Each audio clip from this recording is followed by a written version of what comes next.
Vellore CMC மருத்துவமனையில் அனுமதிக்கப்பட்டிருந்த முன்னாள் மத்திய அமைச்சர் மு க அழகிரி மகன் துரை தயாநிதி 7 மாதங்கள் சிகிச்சைக்கு பின்னர் வீடு திரும்பினார்.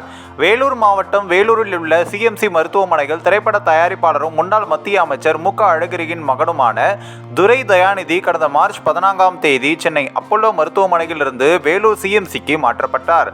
அவருக்கு மூளை இரத்த குழாய் பாதிப்பு ஏற்பட்டிருந்ததை அடுத்து சிஎம்சி மருத்துவமனையில் அவருக்கு தொடர் சிகிச்சை அளிக்கப்பட்டது. இருமுறை தமிழக முதல்வர் ஸ்டாலின் நேரில் வந்து நலம் விசாரித்தும் சென்றார். அவரது குடும்பத்தினரும் துரை தயாநிதியை நலம் விசாரித்து சென்றனர்.